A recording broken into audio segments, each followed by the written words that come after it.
Buenas tardes con todas y con todos. Bienvenidos una vez más a Los Procesalistas, su programa semanal de Derecho Procesal, el cual tiene como objetivo la formación constante de los profesionales y estudiantes del derecho.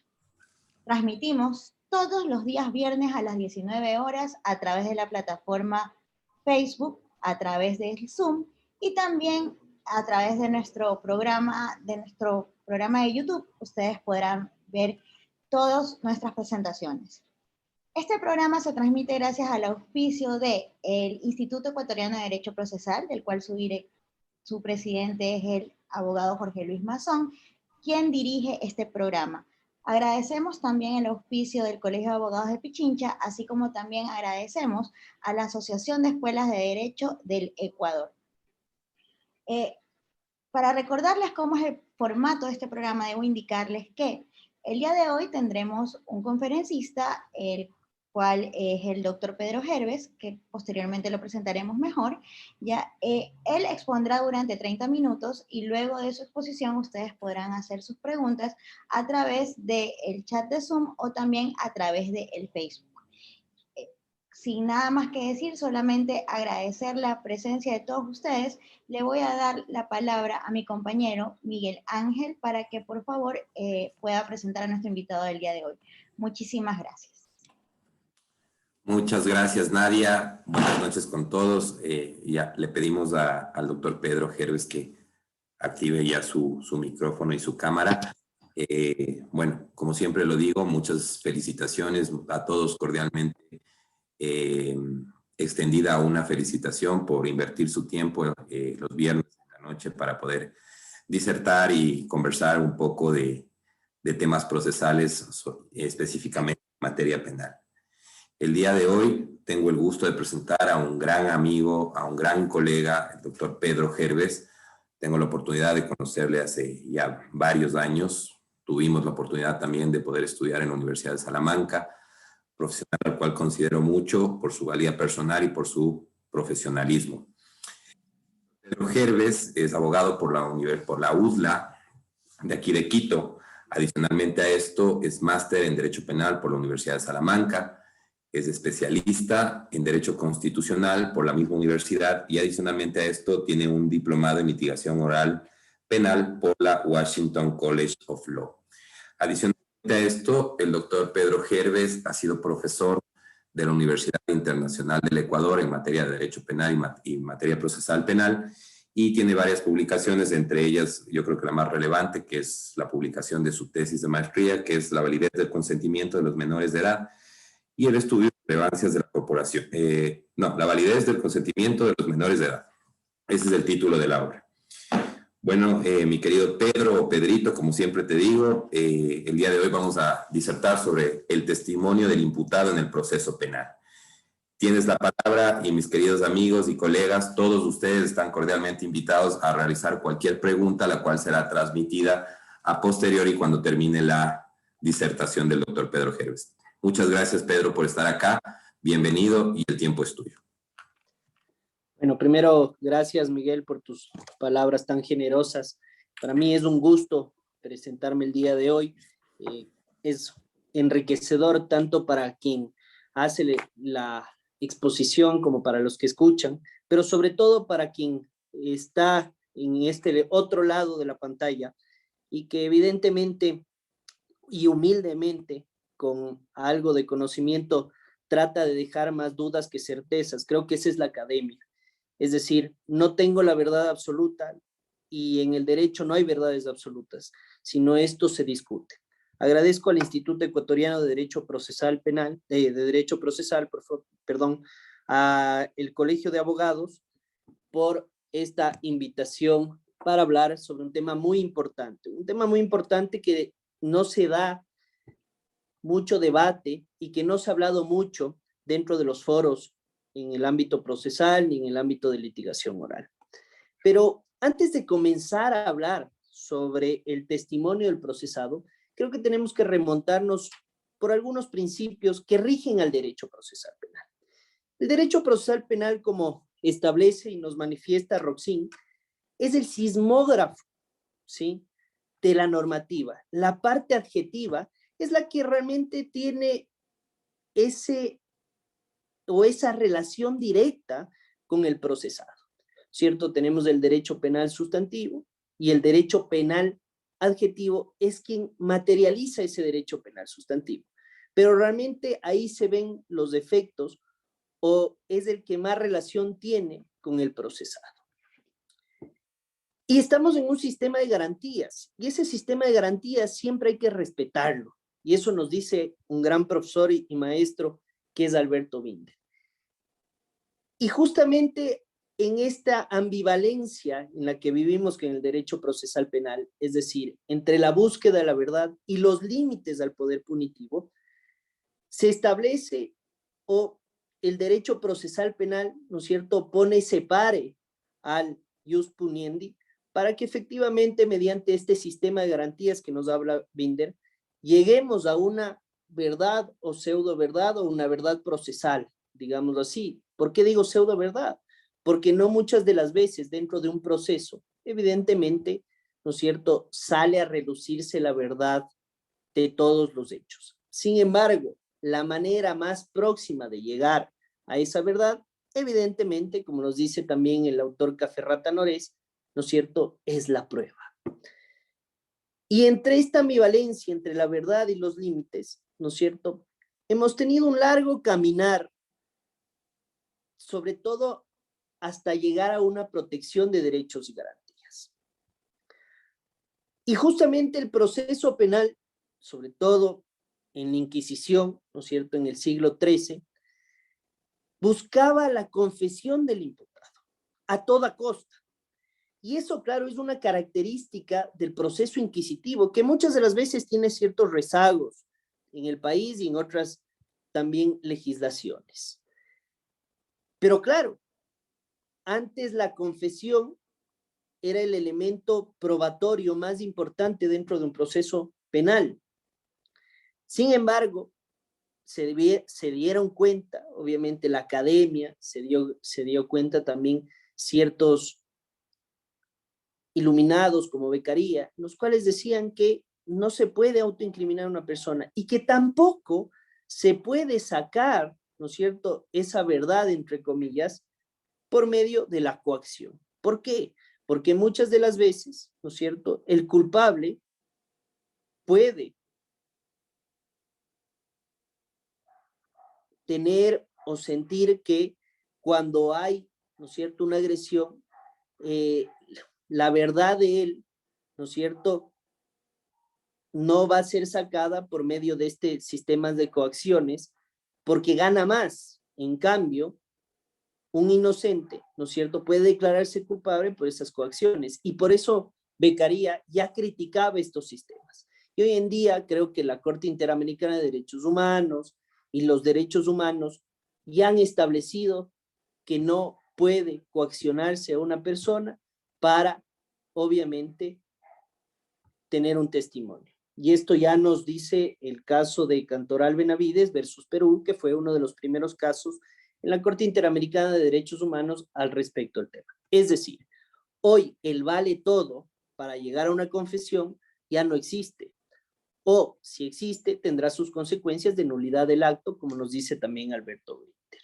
Pero ¿desde dónde nace, no es cierto, estas garantías del imputado a no verse violentado sobre una declaración? Nace el momento que hay una sospecha al respecto de que efectivamente puede ser partícipe de un delito. Ahí comienza a nacer, ¿no es cierto?, o activarse la garantía de que el imputado pueda acogerse al derecho al silencio. Porque el derecho al silencio, justamente, o el de no confesión, es un elemento de vital importancia para el testimonio del procesado, como ya veremos. Pero evidentemente tenemos que transitar por las declaraciones previas. Y esto ya los conocemos, y sobre todo hay un caso emblemático en Estados Unidos que se llama el caso Miranda, en el cual, desde el primer momento de la detención, ¿no es cierto?, los Estados Unidos, por medio de este caso, han dicho, en el momento que usted está detenido, le tienen que informar a ciertos derechos. derechos. Entre esos derechos está tener o contar con una defensa técnica, ¿no es cierto?, para el interrogatorio, pero sobre todo no autoincriminarse. Y esto de la autoincriminación no solo viene dado dentro de un testimonio, de una declaración, sino también de documentación, ¿sí? De documentación que puede ser solicitada por fiscalía. Y a veces nosotros acá en la práctica no se toma en cuenta eso, ¿no es cierto? Fiscalía le pide al procesado, oiga, presente tal o cual documento. Eso ya está amparado, ¿sí?, por el derecho a no autoincriminarse. Es decir, podría haber una negativa por parte del imputado, del procesado, ya cuando hay un proceso o cuando hay una investigación, y dentro del espectro, ¿no es cierto?, dentro del horizonte, ya Fiscalía posiblemente entiende que puede haber una participación. Evidentemente no hay una certeza porque los grados, ¿no es cierto?, de conocimiento de los elementos probatorios se van dando a medida que va avanzando el proceso, ¿sí? O de los elementos de convicción y que luego llegan a ser prueba en la etapa de juicio. Pero como les decía, ¿cuándo nace esta garantía? Y pongamos un ejemplo. El día de mañana, ¿no es cierto?, piensan que yo he cometido un delito. Entonces me llaman, ¿no es cierto?, a rendir una versión en fiscalía. Perfecto, voy a rendir esa versión y ahí me tienen que informar todos mis derechos para que esa versión sea válida, ¿ok? Para que no se violente garantías constitucionales y que después de esa versión se pueda llegar a otros elementos de convicción. Pero ¿qué pasa cuando en el decurso de la investigación o en el decurso del proceso penal, ¿no es cierto?, sale a relucirse algún elemento que podría demostrar que efectivamente yo soy partícipe dentro de un delito? Les pongo un ejemplo, ¿sí? Yo soy guardia de una compañía y a las 3 de la mañana ingresa una persona, ¿sí?, se roba toda la maquinaria, rompe, ¿no es cierto?, la puerta, entra, saca las computadoras, etcétera. Y es más, yo como guardia denuncio, pero luego, ¿sí?, sale un video en el cual 10 minutos antes me ven a mí como guardia con la persona que se robó las cosas. Entonces ahí puede haber un elemento que más o menos nos diga si efectivamente podría haber una responsabilidad.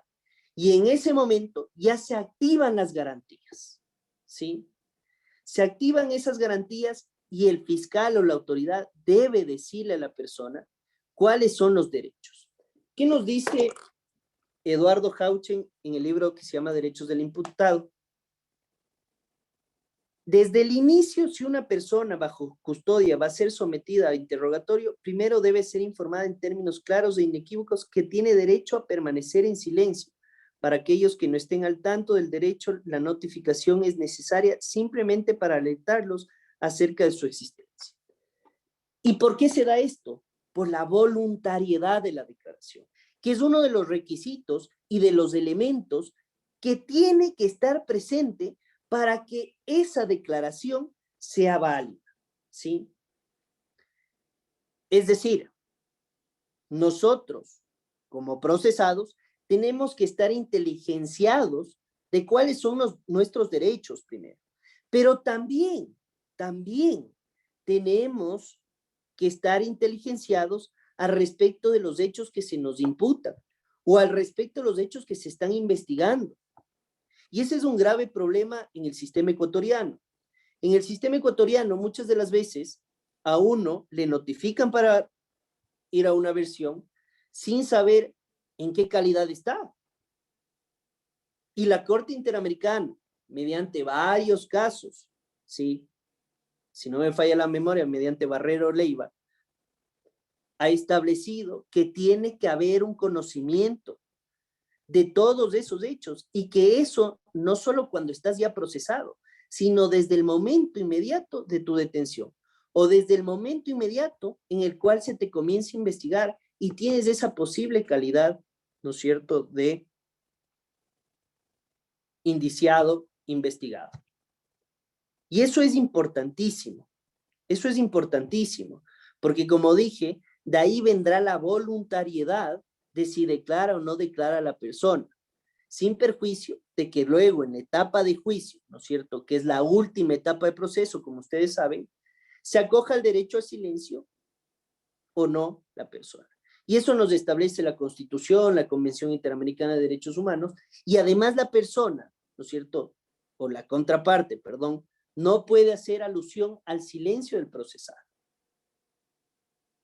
¿Por qué? Porque ya están dados los principios, que evidentemente los sistemas de garantías, los convenios internacionales, la normativa procesal y nuestra normativa constitucional nos dan este derecho a no autoincriminarnos, a no hablar.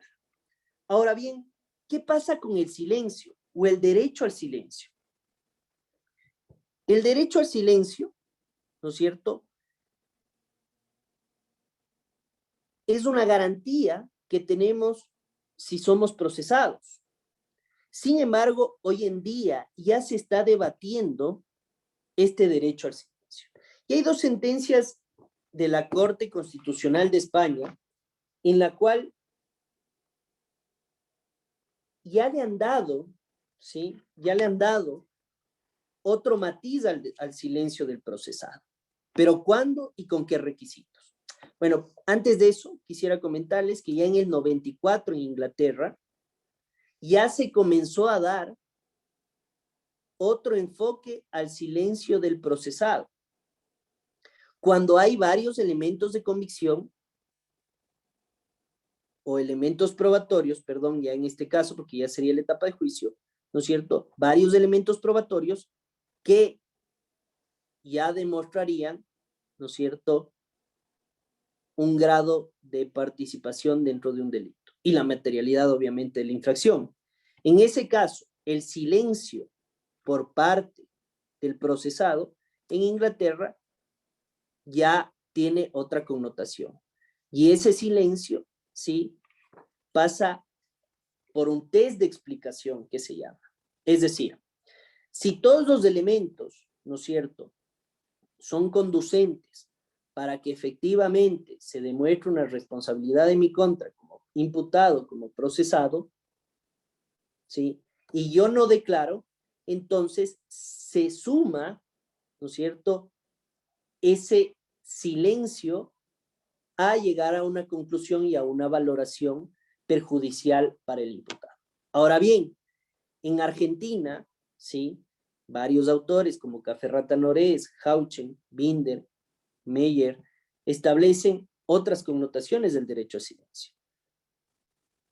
Y esas connotaciones del derecho a silencio son que no puede tomar el tribunal o no puede sustanciar ningún tribunal, ¿sí?, el silencio como algo adverso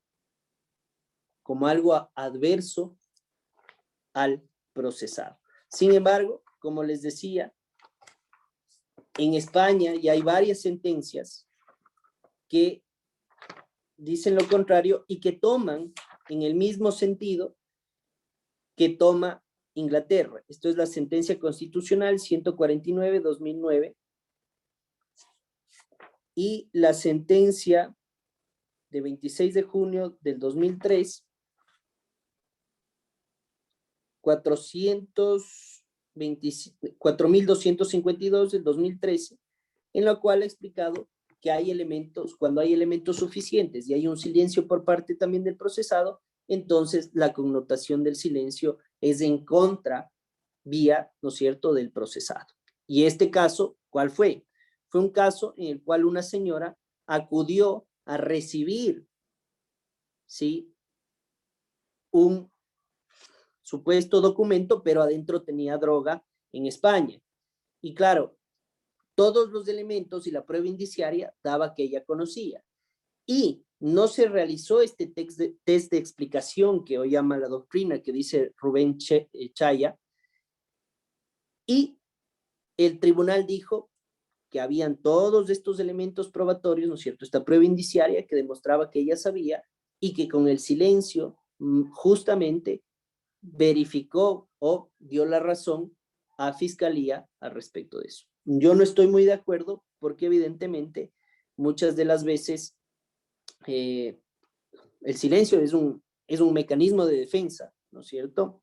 Así como el testimonio, pero si ustedes o una norma le garantiza el no incriminarse y usted no habla, entonces no debería tener una consecuencia valoratoria o valorarse, ¿no es cierto?, ese silencio en contra del procesado, más aún cuando hay principios que son favorables al reo, ¿no es cierto? Por otro lado, y ya con este amigo ingrato, que es del tiempo, ya nos queda un poco de 10, 15 minutos, pero para ir culminando, ¿no es cierto?, ahora hablemos del testimonio del procesado. ¿Qué pasa cuando rinde testimonio el procesado? Cuando voluntariamente, ¿no es cierto?, dice el procesado, efectivamente, señores jueces, yo quiero comparecer a rendir testimonio. Hay varios tratadistas, sobre todo estadounidenses, los cuales dicen que lo peor que puede hacer un abogado es subirle en un estrado a una persona, y eso que allí tienen jurados. Sin embargo, eso ya dependerá, ¿no es cierto?, de la teoría del caso, de la estructura del caso que haya planteado la defensa y efectivamente, ¿no es cierto?, también de cómo se encuentra preparado y cuál es la personalidad también del testigo. Porque muchas de las veces puede pasar que más allá de que el testigo tenga la verdad, ¿sí?, el testigo puede conllevar a una animadversión con el tribunal, en caso de jurados con el jurado, ¿ok? O simplemente no puede esclarecer bien los hechos porque tiene cierta rusticidad. Entonces, en ese caso, obviamente, es un tema de la teoría del caso. Y del abogado, ¿no es cierto?, que va a ejercer la defensa, saber si efectivamente presentar a esta persona es buena o mala para su teoría del caso y puede ser contraproducente para el mismo procesado. Pero, ¿qué pasa cuando ya rinde el testimonio? ¿No es cierto? ¿Cómo se toma ese testimonio? Ese testimonio tiene que valorarse a favor o en contra, dependiendo de lo que dice la persona. Es decir, este órgano de prueba, ¿no es cierto?, que es el procesado. ¿Por qué digo órgano de prueba? Porque a través de él, ¿no es cierto?, se emanan datos que pueden ser importantes para el tribunal y, obviamente, el tribunal asevera o toma, dependiendo también de la credibilidad del testigo, del procesado en este caso, ¿no es cierto?, valora toda esa información para ver cómo fundamenta la sentencia, si positiva o negativamente. Sin embargo, aquí quiero ser claro, no quiere decir, ¿no es cierto?, no quiere decir que porque se rinde el testimonio y es un mecanismo de defensa, ese testimonio, ¿no es cierto?, va a tomar favorablemente si no es creíble. Es decir, el tribunal valorará ese testimonio y dirá si efectivamente es creíble, no es creíble, si le favorece al procesado o si no le favorece al procesado. Ahora bien, un tema que es importante también tomar en cuenta es cuál es la diferencia del órgano de prueba y cuando el procesado o el imputado es objeto de prueba. Y esto también es una diferencia importante. Como yo les decía, cuando es órgano de prueba, transmite ese dato al tribunal y solo debe establecer los hechos. Los testimonios tienen que ser en base a hechos, ¿sí? Es decir, no puede darse en base a sentimentalismos o casos subjetivos. Es más, para la confesión, que también hablaremos después, ¿no es cierto? Para la confesión tienen que haber datos relevantes sobre hechos, ¿sí? Ahora, ¿cuál es la diferencia entre órgano de prueba y objeto de prueba? Entre órgano de prueba, como decía, da los datos, pero el objeto de prueba, ¿cuándo es el imputado? Cuando el día de mañana usted viaja a Colombia o a Estados Unidos y usted tiene droga en su interior. Entonces ahí usted no es un órgano de prueba porque usted no aporta un dato verbalmente, por escrito, por gesticulación, sino ya llega a ser la prueba per se, el objeto de prueba como tal, porque dentro de usted, ¿no es cierto?, se encuentra la droga. Y esa es la diferencia entre objeto de prueba y órgano de prueba. Ahora bien, hablemos sobre las confesiones, que no está regulado dentro de nuestro código, es decir, hay normas dispersas dentro del Código Orgánico Integral Penal, en las cuales establece que obviamente, más allá que hay una confesión, igual tiene que investigar el fiscal y que no es el único elemento para determinar la responsabilidad de una persona. Sin embargo, ¿qué tiene que tener la confesión para que efectivamente sirva? ¿Qué requisitos tiene que tener? Primero, nuevamente, la voluntariedad, conocer efectivamente de qué se trata, de qué se le imputa al procesado, tener un abogado, ¿sí? Y por otro lado, además de eso, de conocer todos estos elementos, ¿sí? El procesado no puede ser juzgado únicamente con su confesión, sino tiene que haber otros hechos circundantes que conlleven, ¿no es cierto?, a una convicción de la responsabilidad de la materialidad y posteriormente a la responsabilidad del procesado. Ahora bien, un tema también importante que no quiero dejarlo de lado es qué pasa, ¿no es cierto?, cuando ya accede la persona procesada a ser un órgano de prueba. Es decir, acude al tribunal y en el tribunal va y rinde testimonio. ¿Qué pasa con las contrapreguntas? ¿Qué pasa si no fue anunciado como medio probatorio? ¿Sí? Para mí, la doctrina, sobre todo argentina, esclarece eso y te establece que si accedió a rendir testimonio, la información que rinda el procesado tendrá que ser valorada a favor o en contra. Pero además, también pueden hacerse preguntas al procesado. Ahora, esas preguntas evidentemente no pueden ser incriminatorias.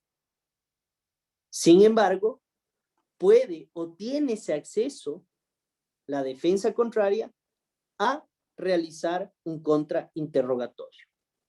Como digo, ese contrainterrogatorio no podrá tener preguntas ni capciosas, ni preguntas tampoco incriminatorias. Y el testimonio, ¿no es cierto?, del procesado, en este caso, no tiene que ser anunciado.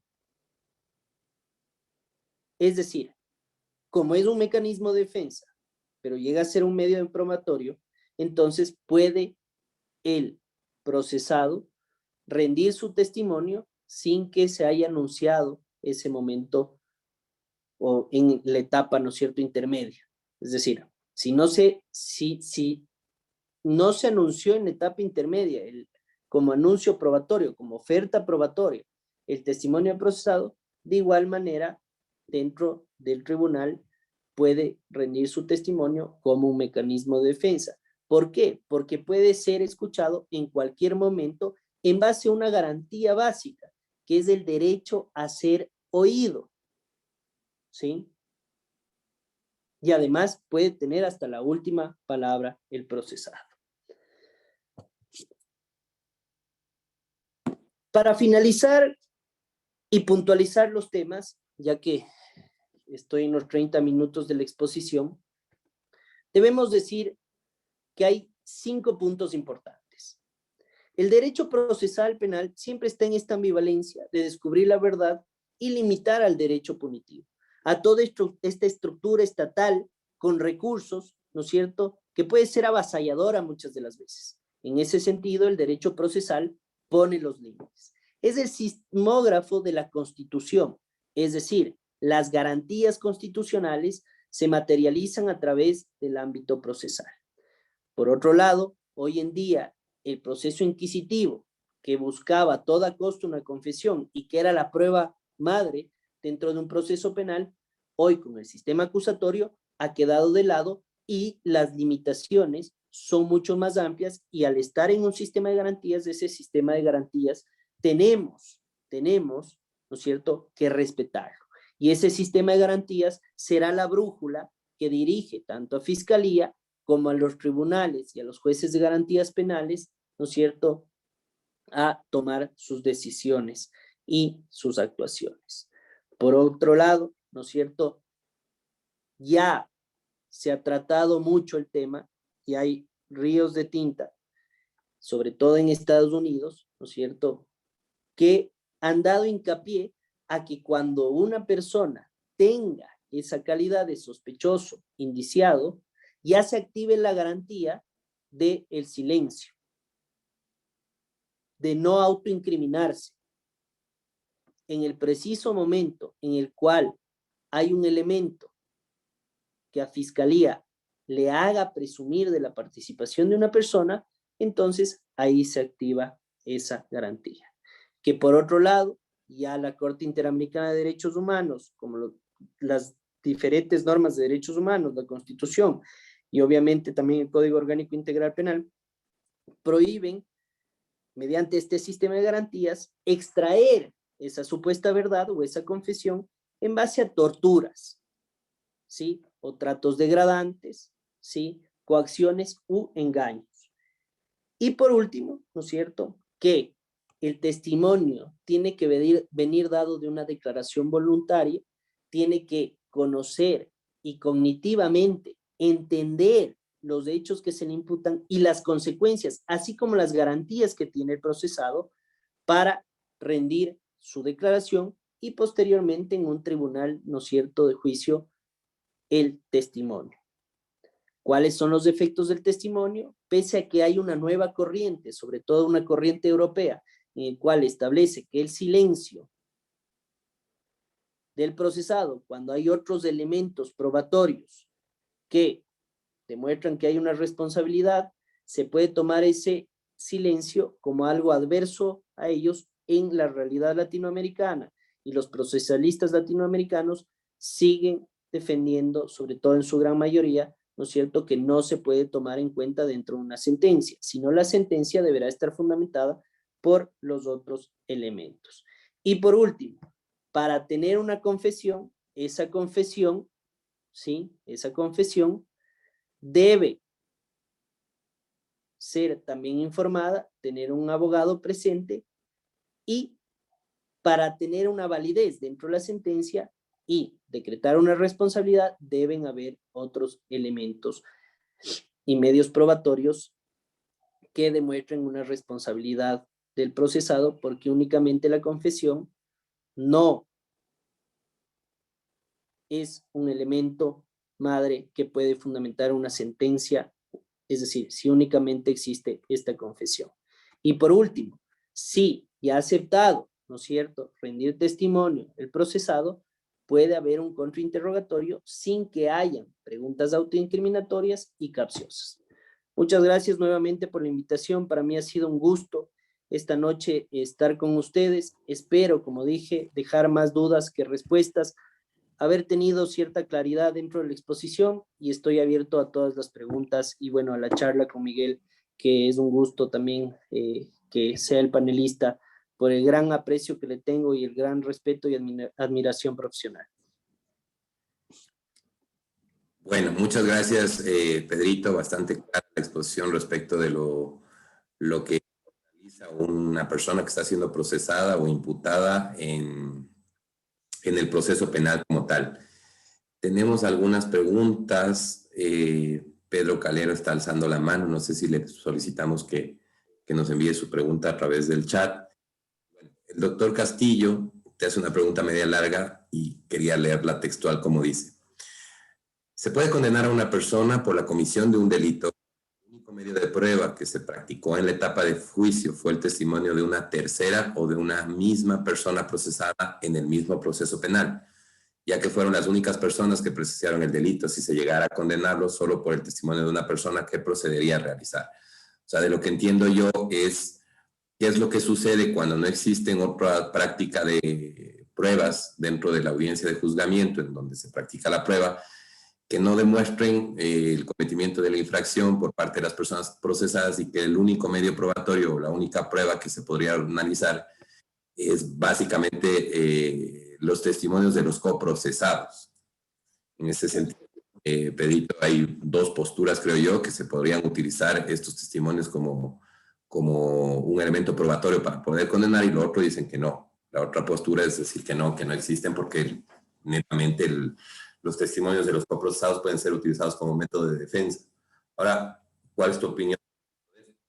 Pero yo creo que hay que partir desde un tema de litigación oral importante, ¿no es cierto? La prueba madre dentro de un proceso penal es la testimonial, y eso tenemos que entender. Es más, el 616 de nuestro código también nos establece la acreditación de la documentación. Y ya toda la doctrina ha establecido que tenemos que acreditar los elementos probatorios o los medios probatorios documentales, ¿no es cierto?, por medio de los testimonios. Es decir, un ejemplo nada más, ¿no es cierto? Bueno, los informes de responsabilidad penal no son prueba. Siempre trata de meter fiscalía como prueba, pero no es prueba, y hay una jurisprudencia bastante clara de la Corte Nacional al respecto de eso. Si bien es cierto, es del 2002, pero es clarificadora. Pero digamos que quieren meter un documento o una certificación. A esa certificación deberá acudir, ¿no es cierto?, quien certificó para rendir testimonio. ¿Por qué? Porque al papel no se le puede contrainterrogar, ¿no es cierto? Entonces quedamos en una indefensión. Pero al respecto de los coimputados, de los testimonios de los coimputados, tendríamos que ver, obviamente, en qué coyuntura se da el testimonio. Porque, pongamos un ejemplo, ¿no es cierto?, una cooperación eficaz o hay un tema de rebaja de pena. Entonces, ahí tendremos que desacreditarle sobre todo al testigo. Ahora bien, si fueron las únicas personas, los coimputados que estuvieron y que son los únicos elementos, ¿no es cierto?, elementos probatorios y los únicos órganos probatorios dentro del proceso, pero si dan un testimonio que es claro, que es conciso, que es creíble, yo creo que el tribunal podría aceptar eso para fundamentar su sentencia. Recordemos que muchas de las veces hay delitos, como los delitos sexuales, los delitos económicos, que se juzgan por medio de prueba indiciaria y que a veces el testimonio de la víctima, si bien es cierto, con otros elementos circundantes, ¿no es cierto?, son importantes, pero muchas de las veces no hay más testimonios. Solo hay el testimonio del victimario y de la víctima en los delitos sexuales, ¿no?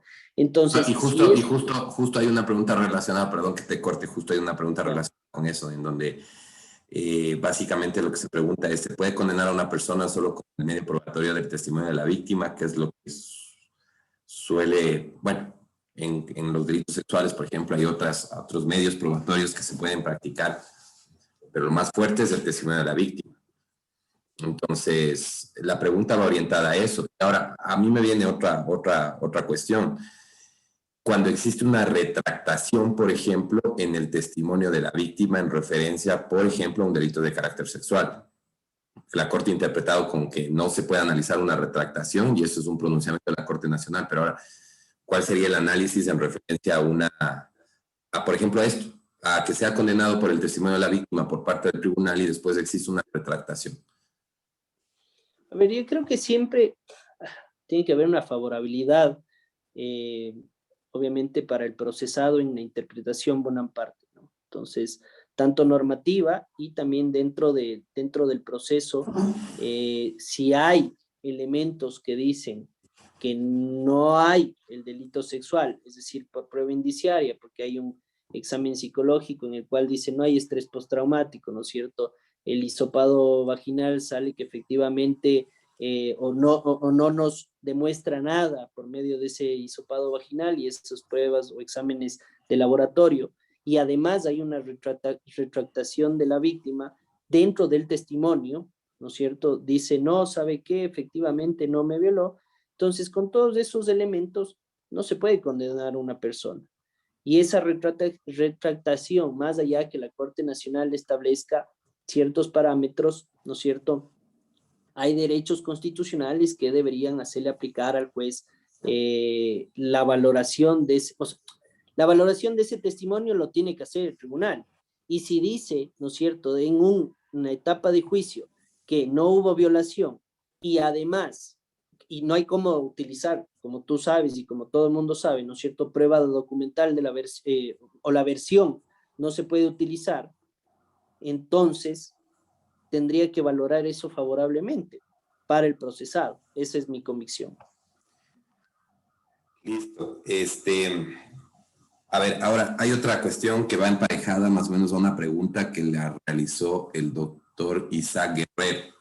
Y quiero ponerles en contexto a todos los que están presentes dentro de la foro, y también para que nos dé su lineamiento el doctor Gerves. A ver, hubo un caso muy relevante en los últimos meses en referencia al caso más importante que se ha dilucidado en los últimos años dentro del país. Y bueno, más allá del tema de político, no es el tema de sobornos, en el cual hay mucha riqueza respecto del carácter conceptual, dogmático y también procesal. En este caso, se realizó una cooperación eficaz en la cual una de las cooperadoras eficaces rindió testimonio dentro de la audiencia de juicio, lo cual tenía que ser cotejado respecto de su cooperación eficaz y respecto de también los demás acervo probatorio que se desarrolló en la audiencia. Pero cuando se tenía que someter a un contrainterrogatorio, decidió acogerse al silencio. Entonces, a lo que me voy es, si es que una persona realiza un proceso como tal, como la cooperación eficaz, y aporta información o qué sé yo, y adicionalmente a esto rinde su testimonio en la audiencia de juicio, ¿es posible o es factible que esa persona, al haber introducido toda esta información y todo su testimonio, se deba someter a un contrainterrogatorio como tal? ¿O primaría más la garantía constitucional y la garantía de efectivización del derecho a la defensa de poder hablar o no hablar en cualquier momento? Hay una dicotomía en la doctrina, y por eso comenzaba diciendo que no hay verdades absolutas en el derecho. Si ustedes ven Hauchen se va por una línea. Si ustedes leen a Chaía o si leen también un libro que yo les recomiendo mucho, que se llama La Declaración del Imputado en el Litigio Adversarial, en el cual es director Alberto Binder, pero quien escribe es Fernando Carvajal, entonces establecen que, sí, y otros procesalistas, ¿no es cierto?, establecen que se puede acoger al derecho al silencio y no responder preguntas, es decir, declarar ese momento y luego no absolver preguntas. Ahora, hay otra línea, y tal vez la minoritaria, como yo les decía, que establece que una vez que se rindió testimonio, puede contrainterrogar la otra parte. Y para mí sería lo coherente. Ahora, que esas preguntas, ¿no es cierto?, que esas preguntas no sean autoincriminatorias y capciosas, es un hecho que así debe serlas, y que es muy difícil no establecer o no realizar, ¿no es cierto?, un contrainterrogatorio sin preguntas un poco complicadas que conlleven a una autoincriminación. Bueno, eso ya será un tema de talento de litigación oral. Pero más allá de eso, yo creería que sí podría, ¿no es cierto?, por un tema de derecho a la defensa, la contraparte contrainterrogar. Ahora, si ya decidió rendir testimonio, ¿no? Si ya decidió rendir testimonio. Ahora, si no decide rendir testimonio, evidentemente las garantías del derecho al silencio y de no autoincriminación se tienen que activar y no debería rendir testimonio, ni no rendir testimonio, ¿no?, ni hacer declaraciones autoincriminatorias, ni presentar, como he dicho, ni siquiera documentación autoincriminatoria. ¿Sí? Esa es la garantía. Es decir, si la fiscalía le pedía cierta información y ella decía, no voy a dar porque es autoincriminatoria, entonces la fiscalía tenía que buscar o investigar, ¿no es cierto?, esos elementos por otro lado. Ese es mi criterio, Miguel. Claro, lo que pasa es que Dentro del axioma básico, y justo estamos discutiendo con Jorge, bueno, estamos en comunicación con Jorge Luis, y respecto al derecho civil, toda prueba debe ser sometida a contradicción. Y bueno, tú manejas también derecho civil y lo conoces. Pero la pregunta puntual es, o sea, la garantía y el derecho fundamental versus, o sea, yo creo que acá es una discusión entre obtención de verdad procesal, que es el fin del proceso penal como tal, versus la garantía de efectivización del derecho fundamental, del derecho a la defensa. Entonces, ¿cómo modular o cómo ponderar si es que debe contestar las preguntas del contrainterrogatorio o simplemente no contestar y acogerse al silencio? Porque a la vez es procesado. O sea, Claro, claro, desde mi lo que yo criterio, ¿no? Te decía, ¿no digo, es desde mi cierto? criterio, no se podría sacrificar garantías del debido proceso o derechos fundamentales en temas. Aquí hay un tema importantísimo, ¿no? Y esto trata también Chaya en el libro Técnicas de Litigación Penal, son 3 tomos, es bastante interesante, en el cual establece que, bueno, primero, él habla de que no hay un derecho a mentir, y eso también es otra pelea que se ha dado en el ámbito doctrinario. Pero al respecto, ¿no es cierto?, de el silencio, ¿sí? Como te decía, se activa esa garantía si la persona no quiere, pero que la verdad, ¿no es cierto?, tiene sus límites y que esas garantías, sobre todo a no autoincriminarse, como viene dado de un tema de sobrevivencia, que algunos autores lo dicen así, ¿sí? Viene de la mano de un derecho que es la dignidad humana. Entonces, si ponderamos, la dignidad humana está por encima de la verdad procesal, ¿sí? Entonces, por ahí viene la explicación doctrinaria, ¿no? Para reformular bien el tema. Es decir, ¿no es cierto? Chaya nos dice, a ver, el tema, y también ahí Hauchen nos dice, el tema de la no autoincriminación en un proceso estadounidense, que puedo ver en unos segundos el nombre del caso, establecen y dicen, sí, de John Lilburne, en 1637 se da esta sentencia en Estados Unidos, en la cual dicen, es un tema en contra natura autoincriminarse, y por lo tanto viene dado la mano de la dignidad humana, la no autoincriminación. Entonces Chaya dice, está por encima de la verdad procesal, y por eso hay los límites y ese sistema de garantías que limita a no sacar, o lo que yo digo, el vale todo, o el todo vale, ¿no es cierto?, para llegar a una confesión o para llegar a una verdad que interesa a Fiscalía o que interesa a ABC. Muy bien, Pedrito, bastante clara la explicación. Bueno, mis queridos amigos, yo creo que hemos tenido un programa bastante fructífero. Parece otra pregunta. Claro, hay un comentario de Bolívar, de hecho, que dice que la doctrina que se ha impuesto en Europa es que el silencio no es totalmente neutral desde un punto de vista valorativo. Así es. Y, Así es. bueno, bueno, como siempre ha sido un programa bastante fructífero con todos ustedes. Hemos tenido más de 200 personas conectadas el día de hoy. Es muchísimo aforo para los días viernes en la noche. Vuelvo e insisto, una felicitación enorme a Pedro. Muchas gracias por estar presente el día de hoy. De igual forma, una felicitación enorme a todos ustedes que están presentes y que se dan un tiempito para poder escucharnos, y son parte fundamental para que este lineamiento, este proyecto siga creciendo. Muchas gracias, Jorge Luis, que está presente, Bolívar, y le devolvería la palabra a nuestra conductora, Nadia Villón, que también le agradezco por su presencia. Muchas gracias a todos. Muchas Gracias, gracias, Miguel. Gracias a todos. Muchas gracias, Miguel. Muchas gracias, Pedro. Qué bueno haberte tenido aquí. Yo tengo una pregunta cortita, me voy a tomar la licencia solamente para hacerla, porque me queda todavía ese signo de interrogación.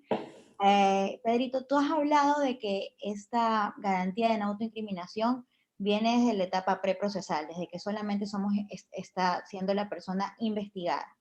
Pregunto yo, no sé, negativa del querer colaborar con la investigación, y a eso voy a ser tautológica, no puede ver la Fiscalía como una actitud de no querer colaborar con la investigación y de esa manera estar trastocando el fin de querer llegar a una verdad respecto de un caso específico, porque solamente es investigado, no es procesado. Entonces, ¿en qué momento, cómo se limitaría esto, tanto para el que está siendo procesado como como para el accionar de la Fiscalía? Sí, a ver, gracias. Es más, antes de la investigación como tal, ya penal, sino digamos que el día de mañana, ¿no es cierto?, a mí me cogen una flagrancia. Desde esa aprehensión que se da en flagrancia, ¿no es cierto?, ya comienzan a activarse las garantías. Ahora bien, yendo un poco a la respuesta, doctora, sí, como yo le decía, creo que tengo que retrotraerme un poco a los principios. Hay un tema de dignidad humana que efectivamente está por encima, ¿no es cierto?, de la verdad procesal. Ahora bien, nuestro sistema latinoamericano, en la mayoría de legislaciones, establece y dice que es un derecho y es una garantía, y que no se puede valorar ni por los tribunales y tampoco se puede obligar a una persona a autoincriminarse y a declarar. Entonces está por encima. En nuestras legislaciones no se puede fundamentar ni siquiera o motivar las sentencias, ¿no es cierto?, por el silencio del procesado, y tampoco Fiscalía puede obligarte, coaccionarte, porque habría una nulidad, y esa es una sanción que tiene, porque se viola el sistema de garantías, y entre esos se violenta, ¿no es cierto?, una libertad y una garantía, no constitucional únicamente, sino de derechos humanos que tiene la persona. Ahora, también hay un tema interesante, ya para culminar, que también se ha discutido al respecto de la autoincriminación y que los manuales de derecho procesal penal también hablan. Ahora, ¿qué pasa, no es cierto, en las materias no penales? ¿Cuándo puede conllevar tu testimonio a una responsabilidad penal? Ventajosamente, nuestro Código Orgánico General de Procesos sí prohíbe las preguntas autoincriminatorias. En Argentina no es tan claro el tema, se ha desarrollado doctrinariamente y jurisprudencialmente hoy en día, ¿sí? Pero ventajosamente, en cualquier declaración de una persona ante una autoridad, si hay una pregunta autoincriminatoria que conlleve a la responsabilidad penal, entonces la persona tiene el derecho a acogerse al silencio y no responder esa pregunta. Gracias. Muchísimas gracias, Pedro. Me queda claro la dignidad humana más allá del proceso, cualquiera que sea este. Así es, gracias. Quiero agradecer a Eh, todos los presentes aquí. Pedro, Agradezco. Ah, perdón, Bolívar. sí, Aquí. sí, muchas gracias, Nadia. Y un gusto nuevamente estar aquí en este programa Los Procesalistas, y mis felicitaciones para el doctor Pedro Herves por esta brillante exposición. Yo solamente tengo una pregunta desde un punto de vista un poco práctico, ¿no?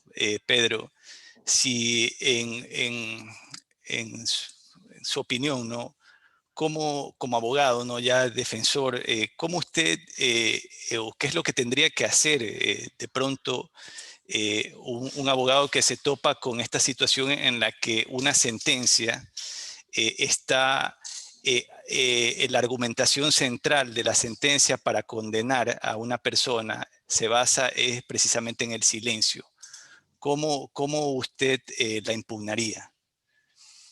A ver, hay un libro que es muy bueno que les recomiendo. Hay los nuevos 3 tomos de Alberto Binder, pero hay uno sobre las formas procesales. Él tiene un ensayo de las formas procesales, pero hoy ha sacado ya un libro al respecto de las nulidades y los tipos de nulidades, etcétera, en los cuales él ya establece que puede haber una nulidad, es decir, puede haber una nulidad del acto, y además, si la sentencia se fundamenta en base al testimonio, entonces lleva esa consecuencia que llega a ser la nulidad.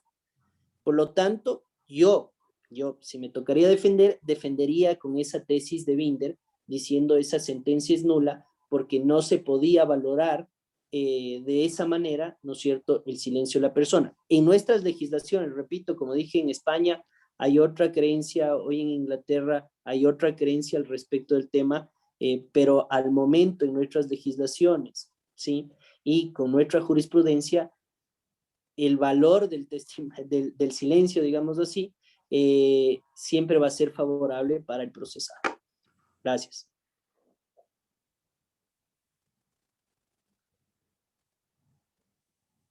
Gracias, Bolívar. Espero que haya quedado claro. Muy Pedro, amable también por sus palabras. quedó muy Muchas claro gracias, súper claro. y también deja, como tú dices, yo no diría que esta vez nos ha dejado dudas, sino que yo creo que a mí me deja más curiosidades. Por ejemplo, me va a encantar en algún momento escucharte hablar sobre los diferentes tipos de testigos, porque siempre he tenido un interrogante de cómo es el trato al testigo hostil, por ejemplo. Pero en todo caso, te agradecemos, Pedro, por haber aceptado esta invitación. Agradezco, como siempre, a nuestro mentor, al director de este programa, el doctor Jorge Luis Mazón. Muchas gracias Bolívar, muchas gracias Miguel Ángel. Le enviamos también saludos a Alfredo Cuadros, que no se pudo conectar el día de hoy, asimismo a Milton Velázquez. Un abrazo para todos y sobre todo mi agradecimiento a todas las personas que nos siguen semanalmente en este su programa Los Procesalistas. Que tengan una excelente noche y un bendecido fin de semana. Pasen bien. Gracias a todos, un gusto y a las órdenes siempre. Igual, buenas noches, hasta luego.